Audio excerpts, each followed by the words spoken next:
live in the city that he manages. That's what I'm not so sure of. And I think that, ultimately that decision has to be made. And I think it comes down to that. Is it should or is it must? Now, ultimately my goal is to get together with council, if elected, with council, with staff, and the residents, and get everybody really unified behind one decision, one way or the other. So, what I do know is we've had several city managers in the past who have lived here, and we've gone through several of them. They weren't up to the task of doing what it took to keep their job for whatever reason. So I think we've proven that just because someone lives in the city who is the city manager, I don't think there's a direct correlation to that meaning they're going to do a better job. They're going to do a great job. If that was the case, we wouldn't have been going through so many city managers over the past. Mm-hmm. But should he? Should? Well, of course. Of course the city manager should live in the city they manage. But must? I still don't know how that court ruling all lays out and what that means from a legal perspective of what we're allowed to do, what we're not allowed to enforce. But I think the decision on that needs to happen, whether we need an outside court opinion, that whether Rob is an employee or whether Rob is a executive officer, or what those clear definitions are. I think that decision has to be made that leads us to a final decision. Right. And I would like, I think last podcast I made it clear. I've made it clear through the charter review and yada, yada, yada. I don't want it to be on a person. I want it to be on a position. That's what I hope. No matter what decision is made, let's make it about the position, not about the person. If we can do that, well, I agree. Yeah, I agree, and I think ultimately, I think the decision will be made and should be made about the position. Mm-hmm. I think that he, my opinion comes down to I'm not sure. I'm not sure of the legal decision about, the state not requiring residency based on Ohio Supreme Court law. I know what I think that means, but yet other people have interpreted that differently. Right. So I do think we need a decision that says one way or the other, and what our current city manager is, one way or the other. So we can move on. Because the city does need to move on. There are things. I'm just going to be honest. I couldn't imagine being in our city manager's position every day. He's got a job to do in managing the city and all its employees to be the best that we can be as a city on an efficiency level, the way we run, the way we operate. Mm-hmm.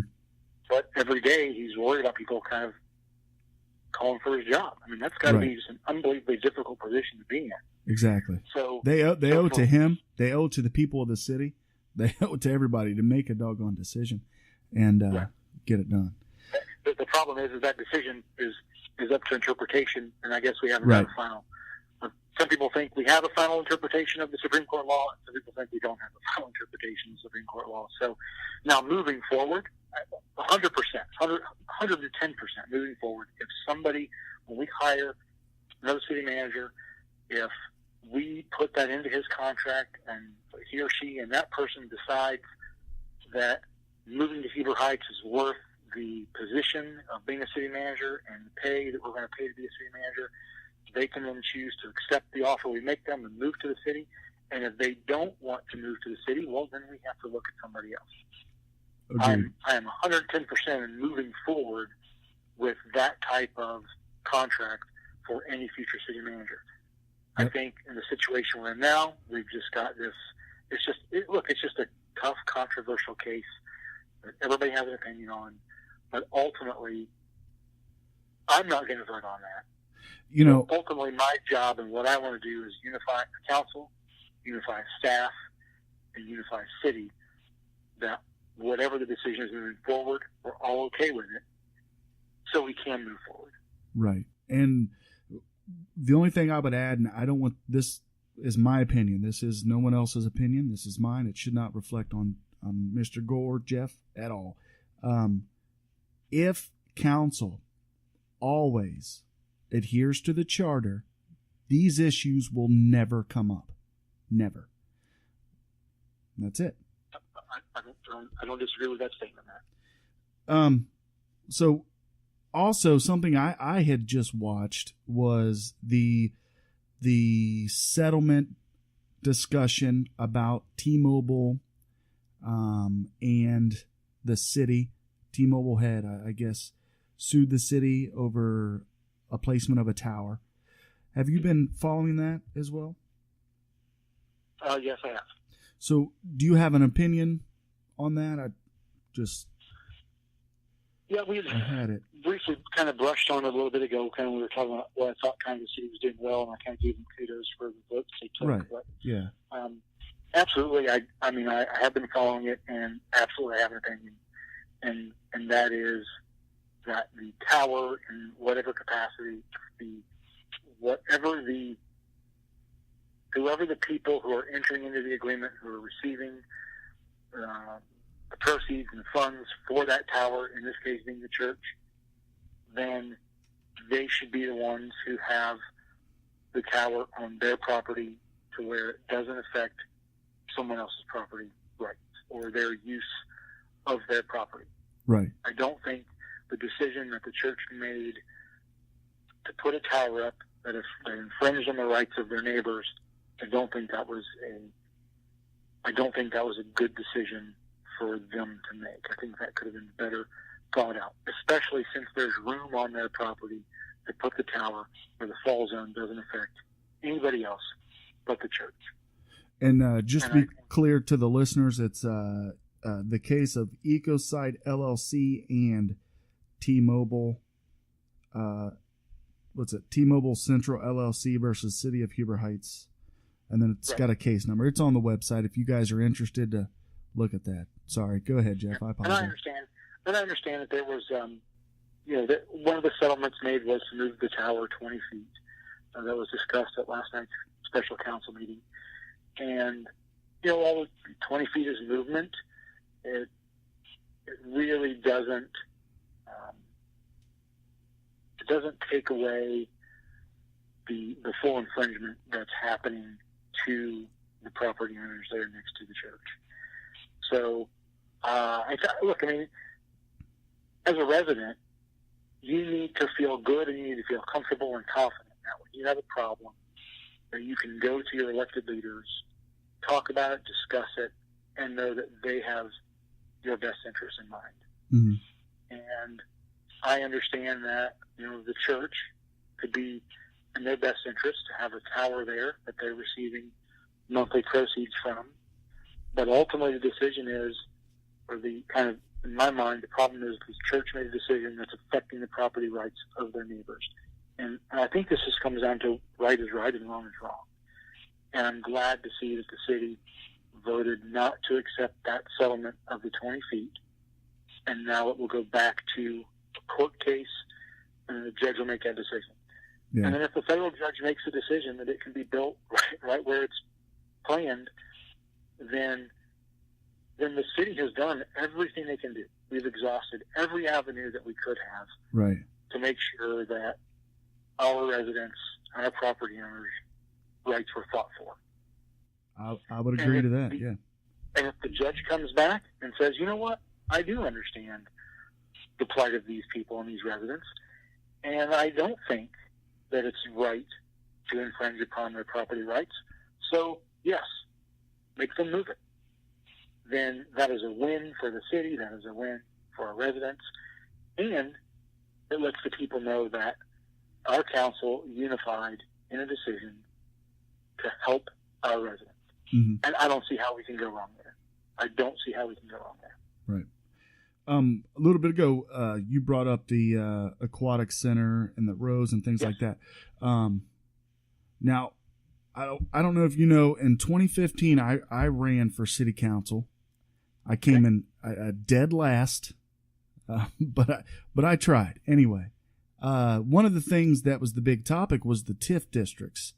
There was a forum at Weisenmore, and they had asked I think someone asked me direct, what would you have done with the money of the TIF district? Because it was something that at the time I was not for. And my answer was, well, if we're going to play hypotheticals and we can go back in time, well, I would have never voted for the TIF districts. I would probably now, having, if hindsight's 2020, I would probably now say, yeah, the TIF districts are, I probably would have voted for them. What are your thoughts on the TIF, the rows, the aquatic center, things like that? Do you have a thought on these things, or? Sure. I think, so number one, TIF is when I first started trying to wrap my head around TIFs, how they were created, where the revenues came from, what they were used for, I spent a lot of nights with headaches trying to understand how all these things worked. Right. But ultimately, the TIF districts were created back in the 60s in California for the purpose of development. And that's what scared me. That's what scared me was back then when I was doing research, I researched a lot of the California ones that had failed. That's what had scared me, is those California TIFs. Go ahead. Well, ultimately what happens is the federal government allows us, the city, because it's all about property taxes. Right. So the county is who collects property taxes.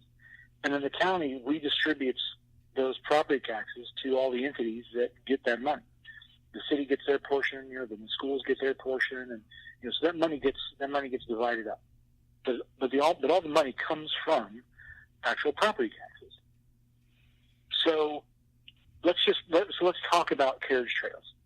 I mean, that has been a big issue that people have talked about for years, I guess. So the people that live in carriage trails, when those houses are built, and they get their tax bill, their property tax bill goes to Miami County. So it's a Miami County TIF. Now, normally, since they live in Miami County, and Heber Heights is Montgomery County, when Miami County divvies up that money and sends it back and redistributes that money, we never would have got that money to begin with if there wasn't a TIF. So we're actually collecting and keeping property tax money to the tune of about 45%, which equates to, I believe, about $1,200 to $1,400 per rooftop that's built in carriage trails over a 30-year period. The money that we're collecting in a TIF, we never would have received in the first place if we didn't establish that TIF. Now, where the city benefits as well, even though it's in Miami County, it's considered City of Heber Heights. So all the people that live in carriage trails are paying income tax to the City of Heber Heights. And as we know, income tax is the biggest source of revenue for any city. It's not property tax. Without a TIF, typical property taxes that come back to the city are 5-10%, because the schools get the majority of that money. Now, so Miami County had to agree to that TIF. The school board, the Heber Heights City School Board, had to agree to that TIF. And this year, in 2017, we've already written a check to the schools for a little over $500,000. And somewhere between now and December, we'll be writing another check out of that Miami County TIF to Heber Heights City Schools for about another $500,000. So it's just a matter of kind of being patient, letting the TIF districts build and develop, collect all that property tax money, and then we're giving money to the tune of about $1 million back to Heber Heights. Now, for Miami County with the Bethel schools, that's considered a non-school TIF. So the schools there are still getting the same amount of property tax